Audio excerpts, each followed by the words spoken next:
Today we're going to build the biggest, baddest commander possible, using as many auras as we can. Today we play with Lipos, Emperor's Voice. With Lipos, every aura we cast allows us to search for another aura in our library and attach it to him. As you can imagine, this can get out of control pretty quickly. So, goal number 1, play Lipos. Goal number 2, protect Lipos. Goal number 3, grow Lipos. If the plan fails, we have many other creatures that can get the job done. That's the plan, that's the deal, let's go to the games. What's up everyone, welcome back one more time. You know the deal, we play Arena Commander, probably better known as Historic Brawl. Huh? You saw what I did there? Huh?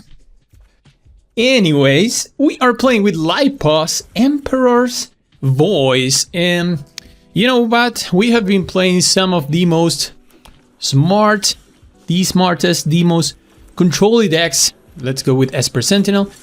So I was thinking, come on, can we play a commander that just we can cast auras and buff it up, create one big creature, hit face, and just win?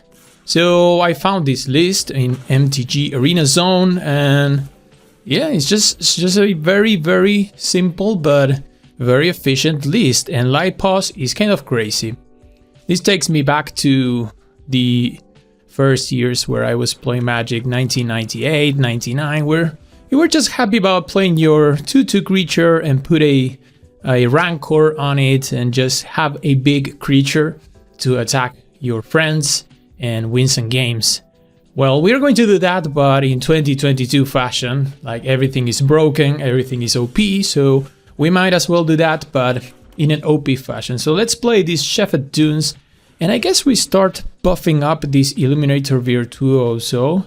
Opponent is in Nicol Bolas. Looks like they are waiting for us to play Lipos. They haven't played a single spell, so I guess they are waiting for Lipos to be countered, and we won't give them the pleasure of countering Lipos.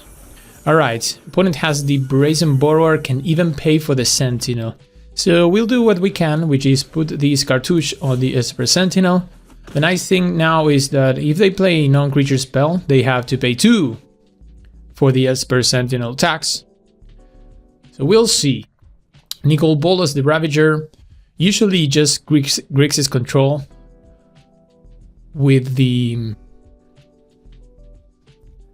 yeah, trying to just play Nicol Bolas at some time, flip it into the Planeswalker and win the game.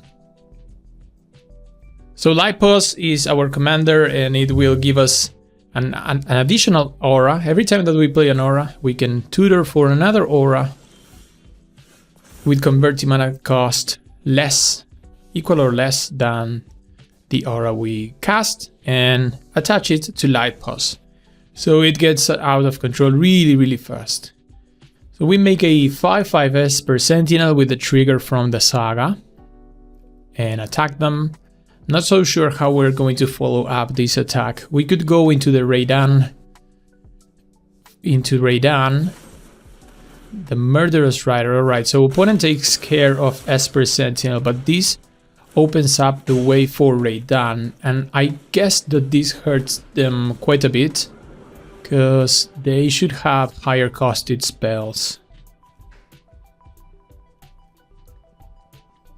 We want to be the aggressor all the time, and we need creatures on the battlefield, and we are accomplishing that. We also have a pacifism, so if they play Nicol Bolas, we can put the pacifism on it and just attack through him. Would be great to draw the 4th land, that way we can double spell next turn. That would be ideal. Kaito. Alright, so opponent is looking for action. Maybe they are looking even for the 4th land. Doesn't seem like they had the 4th land in hand. Alright, this is the opening we needed. They discarded an Angress Rampage, found the mountain. Yeah, this is exactly what we needed. The plains, because now we play plains. And what spells do we cast? I guess first we will attack. I'm not so sure about running all that glitters. I think I double spell. I put Lipos and I put the Virtuoso on the battlefield. This makes them they have to have a Wrath here to win. If they just deal with Lipos, Illuminator Virtuoso is deadly. If they kill Virtuoso, then Lipos goes off. So it's very nice that this deck does not require Lipos to be just good. It has all these creatures that can carry the auras efficiently and just beat face.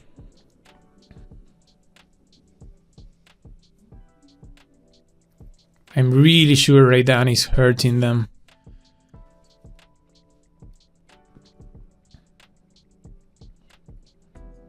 They have the possibility to play the Murderous Rider. Oh, Kolaghan's Command. So they kill Lipos and they make us discard, but we can discard Catilda because Catilda can be casted as an aura from the graveyard. So if we draw the 5th land, I mean, this is a really big favor to us.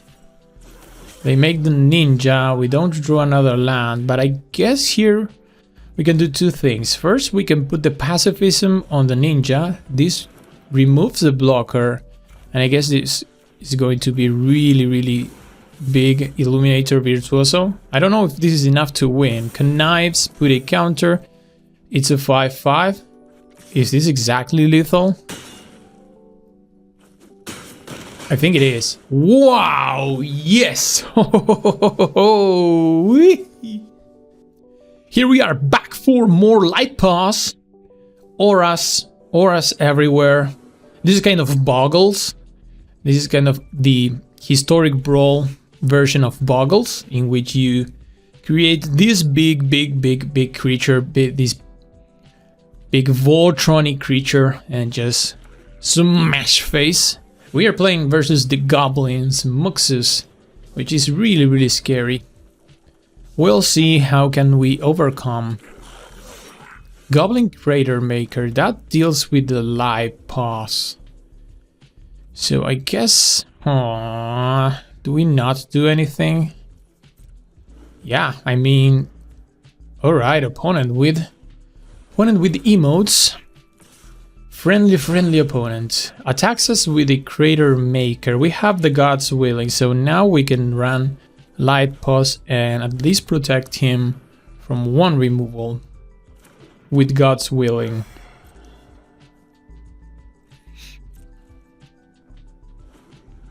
Alright, opponent does not use the Crater Maker, that makes sense. But they are going to use it. I mean, we'll make them sacrifice the Crater Maker. At least that's a 2 for 2. We both spend 2 cards. But we get our commander back. Ooh, that's a great draw. Spirit Dancer. Spirit Dancer. But you know what? We will play the Lipos. We will leave the core Spirit Dancer for later. Opponent with the answer one more time. Yeah, we make them have the answer, and now we try to overwhelm them with value, because now we can draw cards, grow the Spirit opponent sees a cure Spirit Dancer and just decides to concede. Yeah, makes sense. Ladies and gentlemen, we continue to play with Lipos, Auras, Voltron, Boggles, however you want to call it, versus Domri, Anarch of Bolas. So we are playing versus aggro. Is this hand good versus aggro? I don't really like this hand, because Domri comes into the battlefield and they are usually able to fight your creature, and we don't have ways to stop that. Maybe Borrowed Time is good, but I think we can draw better, right?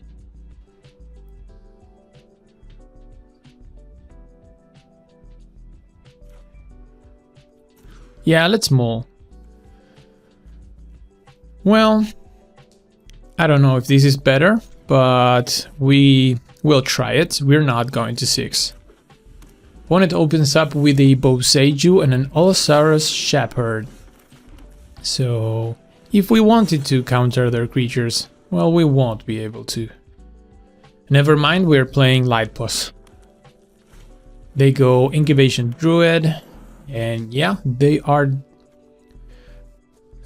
curving out.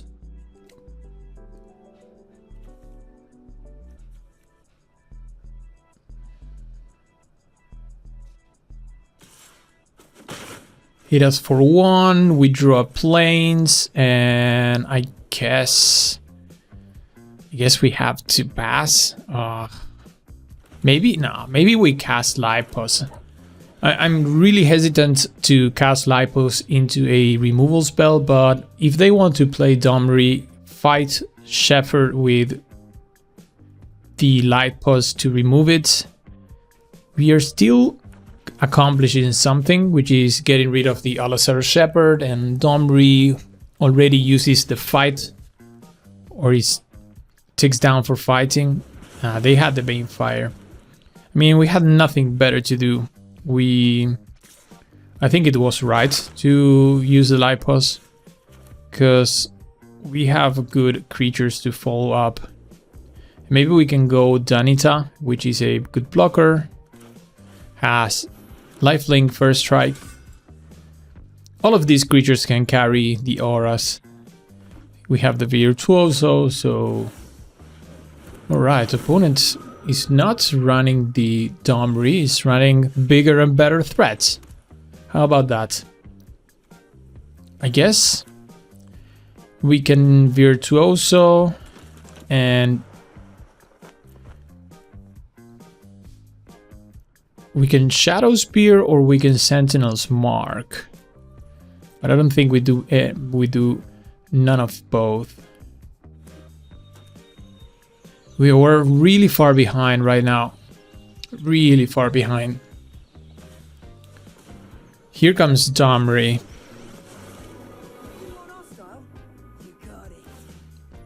Makes mana with Domri. Interesting, they have a follow-up. Shifting Ceratops. Well, this looks like an uphill battle for us already. And I don't know how we are going to win this one. I guess we can try to make a big Virtuoso. Try to find something that gives flying, maybe. We can also make it as big so we can trample over with Shadow Spear. Okay, this can take care of a creature of them. So we can go Lightpulse. Reprobation on Kura.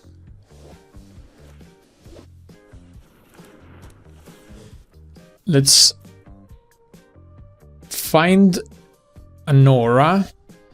I guess we can put an Angelic Gift, something to draw cards. That's the other thing that we need to refuel our hand. So we could go Angelic Gift, the Lightpulse. Draws. Michiko's Reign of Truth is not bad. And I think I'm supposed to attack Domri, and if they want to trade for the Ceratops, then that's alright. Yeah. Because that is a big monster, and now they have creatures, but they are not so scary right now. Well, forget that. They have a God Eternal Ronas. They can still fight something with... Yeah, so they fight. They probably should have fought with God Eternal Ronas instead of with their Kura. Okay, Heald's Pilgrim. What can you find for us? Can maybe find...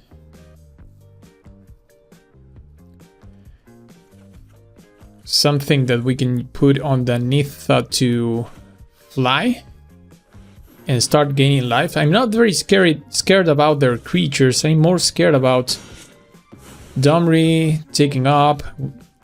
They can recast Domri. That's the thing.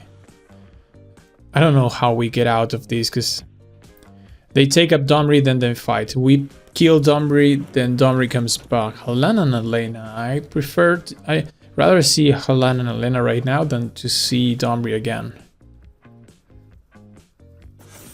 Oh, but they put the counters on the Incubation Druid. That's a smart play, because now Incubation Druid taps for 3. Yeah. This game feels like we have been running behind from the very get-go. From the moment they play the Shepherd and the Incubation Druid. And we can... we have enough mana for Life Pause, but that's it. I guess we have to... Michiko's Reign of Truth. We can make a big Danitha. That's not going to help too much. And we can equip Shadow Spear here. Hold up a Ganjo. I mean, it's a 7/7. It's as much as we can do.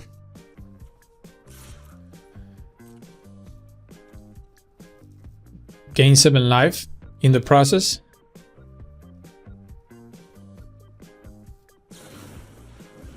Opponent Bone Crushers. Our Heliod's Pilgrim. Well, that's it. 7/7 versus the world. Oh, but I guess it will go... Yeah, it goes back to a 4/4 and they can kill it with Domri. Yeah, we were losing this game. No matter what. They played the Bone Crusher. And... yeah, there's nothing we can do. That's the beauty of Domri, is like... they almost have like access to one removal spell from the command zone. Because they play very big creatures and usually it's good enough for them to remove one blocker and they just stomp through whatever's left in the battlefield. And we're taking 1,000,000 here down to 13. We draw Raidan.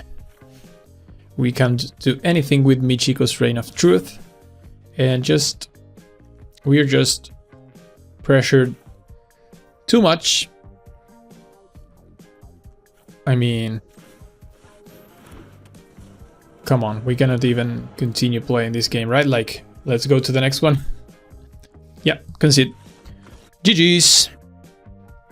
We are back with more Light Pause versus Sheoldred. Mono white versus mono black. Good versus evil. Sheoldred the Apocalypse. So let's try to not get combo off. But with Sheoldred and Peer into the Abyss, or Sheoldred and something else. One goes first. We have a Transcendent Envoy. I'm looking forward to casting that, because that reduces the cost of our auras and we may go off. So now our auras cost 1 less. Opponent, will you play Sheoldred? Dark Ritual. Alright, that's scary. Dark Ritual, Sheoldred. Maze Mind Tome. Alright. We can take care of Sheoldred with a Heliod's Punishment. We could also wait with Wandering Emperor later, but I think what we are going to do is we are going to Heliod's Punishment with the Light Pause in play. Alright, opponent activates the Tome. And let's tutor for a 2-drop aura. I guess we put the Flying Draw card.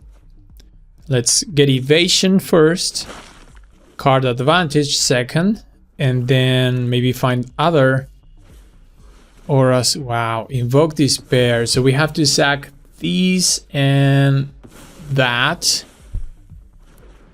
I hate Invoke Despair.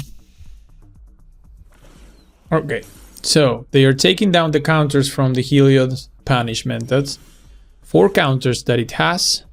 And when they get rid of the 4th counter, the Heliod's Punishment is removed. Guess we could use the Wandering Emperor to exile it.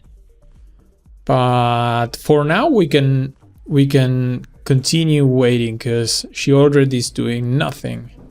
And that's the thing with Heald's Punishment. You just want to maximize its use. So I rather play Halvar here. This gives us the upside that if we find a aura, then our creature will have double strike. So maybe next turn we can Wandering Emperor, but for now, Halvar in the battlefield is interesting. Inquisition of Kozilek. What will they remove? Catilda or Borrow Time? Okay, that makes sense. And a sad robot. Gonna find the basic. Thing is that now they know about the Wandering Emperor, so they know that when they tap Sheoldred, we could kill it anytime. We continue to draw lands, which is really not helpful. So let's attack. If they decide to block the Solemn with Solemn, we can Wandering Emperor, put the counter, give it first strike. That way they will still draw a card, but we are pressuring them. So they do it, so we do what we said. Opponent taps the Sheoldred now that we play the Wandering Emperor. Still 2 counters on the punishment. Activates Tome to scry before the draws.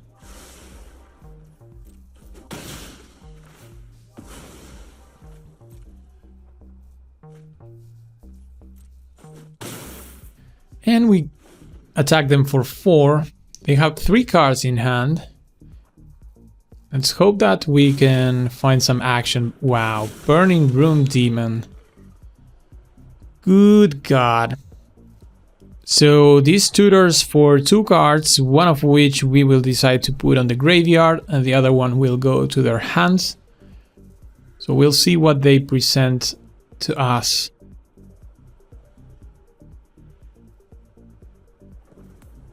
Phyrexian Obliterator and Blood on the Snow. I guess we give them the Obliterator.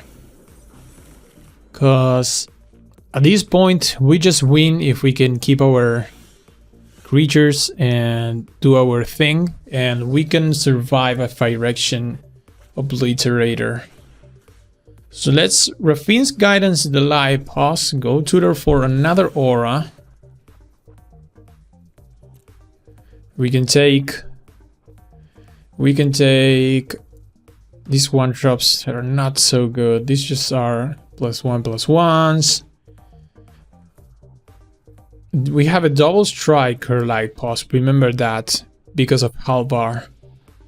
So I guess we cannot get the pacifism effects because whatever we tutor goes to the light pause. There we go. And this Glaring Aegis taps Sheoldred, and I guess we can tap and exile with the Wandering Emperor. So they tap in response. Now I'm using this on Sheoldred because if they want to spend their next turn recasting Sheoldred, that will be okay. And I think I have also another tactic with a Ganjo, because if they decide to block with the Burning Room Demon, which they should, we can finish it off with the Ganjo. And we have a double striker light pause, which is a 5/7, so it survives the first strike and it survives the second strike. So I guess, Halvar is making me reassign an aura. This is a May ability, so I should be able to not do anything. I select one. Still put it on the light post. Okay. I was so afraid I was going to mess that up. Alright, so we attack with everything.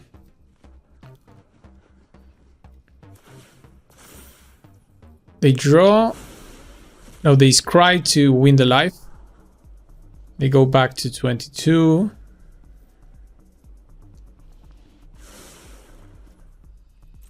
They know about a Ganjo, so okay.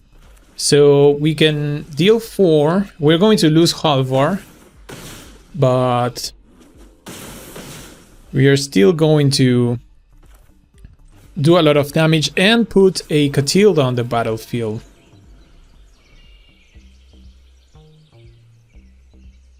This is everything we have. we have deployed everything.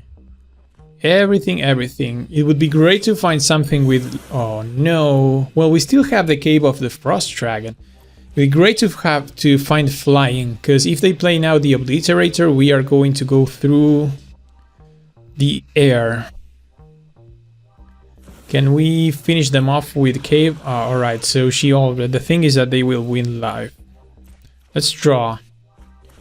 That is a good draw. That is a good draw, because we could light post, but we can double spell. We can make it. At this moment, I think we are all in on this Catilda. All in on the Catilda. We could even put the +1/+1 counter on it. Attack for 7, vigilance. Not vigilance, but lifelink. And this is it. It's removal or dead for the opponent. They crack the Mind Stone. They are looking for the removal spell, winning life in the process. Firemind's Vessel, that's not gonna make it. And they know about the Cave of the Frost Dragon, right? So we lose 2, but we attack them in the air. They need a removal. They don't have it. Wow, another victory. This will be our last round playing with Lipos, and we're facing a heavy weight in Omnath. Okay, so you're bringing the big boys to play. Omnath, Locus of Creation. We ship the first hand. Second hand looks better because we have Alcid that can protect the Lipos. It's all about protecting the Emperor's voice. Opponent on Omnath. What can I say about Omnath? It's just four color value. 4 color value. There's not too much to say. Maybe elementals could be a sub-theme, having synergies with elementals, but they are mostly... You see, they have the fetch lands. This triggers Omnath twice. The thing about Omnath is that they want to trigger the first time to win life and then the second time to make the mana. And they accomplish that by playing fetch lands. I mean, I'm not going to run the Lipos because we have Alcid to protect it. I was super tempted at doing that, but let's not take an extra risk. Opponent explores.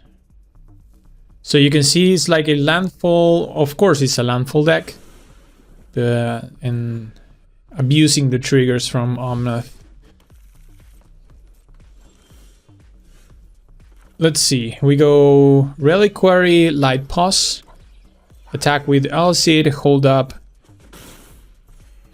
the Alcid activation. Risen Reef, alright, so elementals. There's the elementals synergies. Risen Reef, whenever an elemental enters the battlefield, they will do this thing where they can look at the top card of their deck, put a land into play, or put that card in their hand. Okay. We could get rid of Risen Reef, or we could put an aura on Lipos. I'm not so sure. Am I supposed to deal with Risen Reef? Maybe. But we came here to put some auras on Lipos, and we will do that. So we tutor for... What can we tutor for? 1/3 +1/1. This is so janky. Alright. 4/4 with vigilance. How about that? Attacking for 4. Quite an inefficient mana turn for us. I will give it to you. But I still want to hold Alcid. I think our way to victory is to protect the Lipos. Yasharn. Players can't pay life or sacrifice creatures to activate. So this means Alseid is off the table. Okay, so protection is now down. We can take care of Yasharn if we wanted to.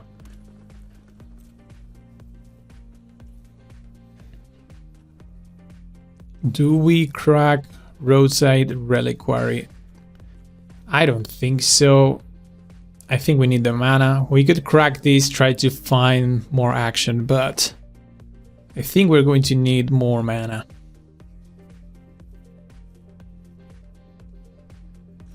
Opponent discards to hand size. Wow. Well, there's another plains, so I guess we can Skyclave, get rid of Yasharn, keep attacking, keep the pressure on. Let's go. Yeah. Get rid of Yasharn. Attack with these two. Opponent. Huh? Champs?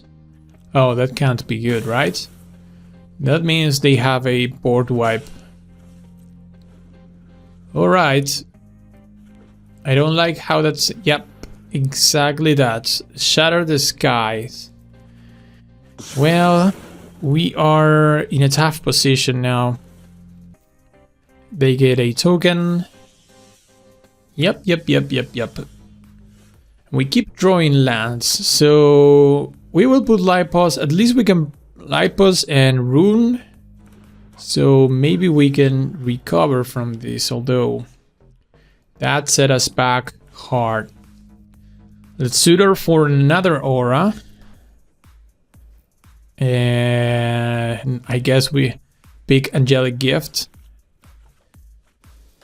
Draw a card, draw another card from the rune, and well, unless opponent has another removal spell, maybe we can make a very big light pause and kill them. Alright, they play Omnath, so they get serious. Do they have the fetch land? If they have the fetch land, we are done. They're passing? Wow. Poor opponent. Okay, so we can do things. We can certainly do some things. I mean, how big can we make this light pause? Let's go. Glaring Aegis. Tap this. Tutor for another aura. Let's find the biggest pump we can find, which I guess it's +1/+1. So let's get the Sentinel's Eye. All that glitters. Tapping this. Let's see how big this is. 911. And we can find another. A 2-drop aura. What is the biggest aura here? I guess +1. Oh, there's a +2/+2. At this point, I'm just trying to make the biggest possible light pause. And then if we Catilda, that also counts. No, it's not an enchant, right? This does not buffs. No. Okay, so 12-14 light pause. All right. And we have 39 life. We could still lose this really easily to Omnath. Whatever they do to deal with both, they can win so much life that this could mean nothing. But we're doing what we were supposed to be doing. Look at this light pause. 12-14 and a 7/7 Catilda, and we came from a board wipe. This is recovering from a board wipe where we just had a light pause and a 2-mana aura. And suddenly, the following turn, we have a 12-14 with 6 auras, other light pause. That's crazy. That is crazy. Spark doubles the Omnath. I think this is going to be the end for us though, because 2 Omnaths, if they have 1 fetch land, we're done. Are we? Because if they have... Well, there's the life gain. They're at 13. Can they do something?